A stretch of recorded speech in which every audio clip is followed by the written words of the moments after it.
ever wanted to look like a box of Lucky Charms? I think we can make it happen. I'm gonna start by priming my face with NYX, the face glue. My last name happens to be Irish, so St. Patrick's Day has always had a special place in my heart. I'm going to share some fun facts while I finish this makeup look.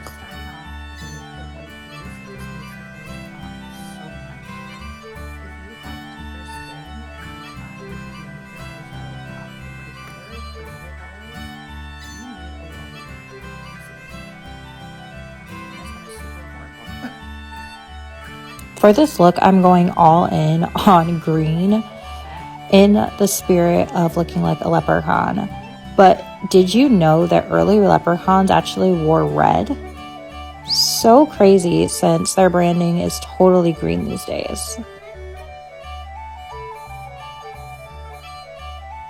Speaking of leprechauns are actually a type of fairy in Irish folklore. Who would have thought?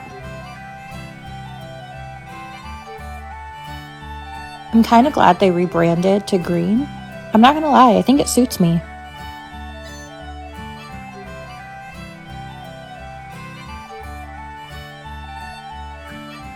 In Irish folklore, leprechauns were often depicted as being shoemakers and were people who really liked their own company. I'm a bit of a loner myself at times, so I think I can relate. I don't know, I love hanging out with people, but there's something about recharging and having me time. Leprechauns actually became associated with the Lucky Charms cereal in the 1960s. That's when they introduced Lucky the Leprechaun, the iconic cereal mascot.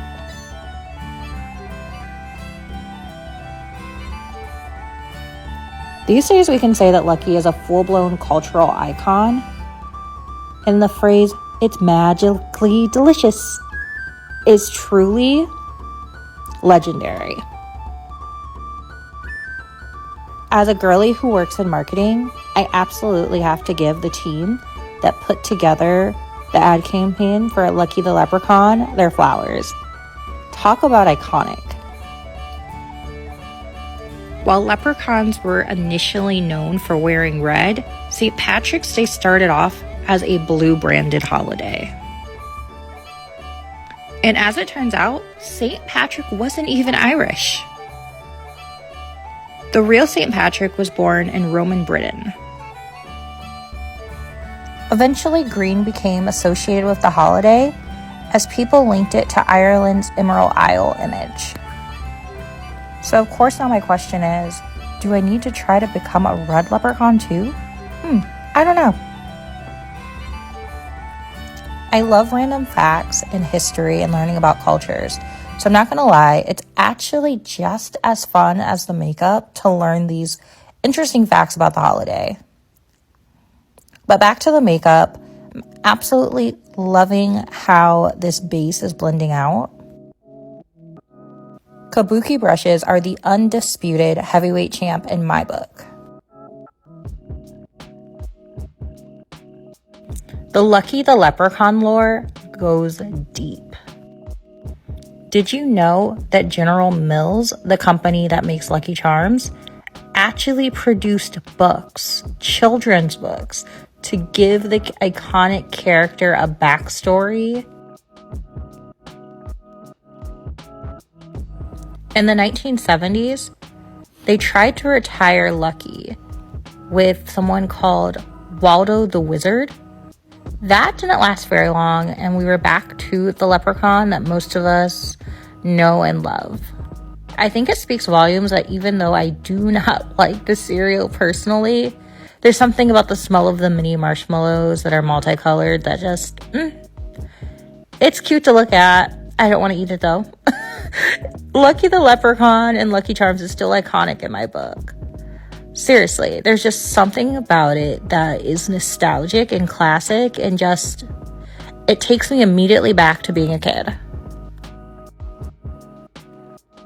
I'm pretty sure what General Mills did with Lucky the Leprechaun could be an actual master's class in branding. They really did their big one. Let me know if you want to see me do a breakdown of Lucky or any other iconic character or campaign. What's Lucky Charms without marshmallows? We're gonna lean into our blush blindness here.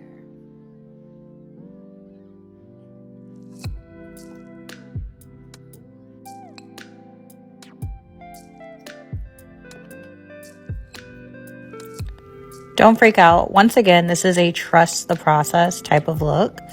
Even though we tried to use all the colors of mini marshmallows in a bowl of Lucky Charms cereal in both the blush and the setting powder, I promise it does not look like our friend Lucky had a stomach ache and got sick. It actually ends up looking, in my opinion, pretty harmonious. Trusting the process is crucial. Are you really putting on mascara if you're not making these types of faces? I don't know. I don't think so. And so I'm just dusting off my setting powder. This time I decided to use both my cotton candy and my peach setting powder. I don't know. It just kind of felt right with the look.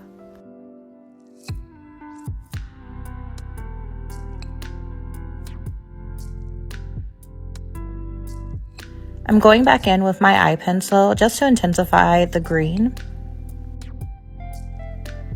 I don't know. I feel like a leprechaun look can't have enough green. And of course, in the spirit of mini marshmallows, I'm using this super duper baby soft pink as my blush. I'm a big fan of going over my liquid blush with a powder blush.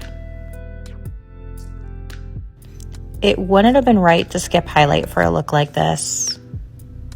I'm using the new NYX highlighters. Let me know if you guys want a review.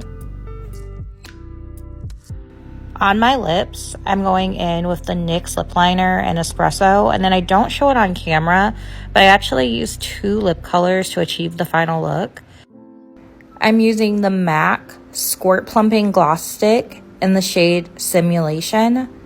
And then I use my Made by Mitchell lip gloss in the color Milkshake. Okay, here's the look. Is it magically delicious?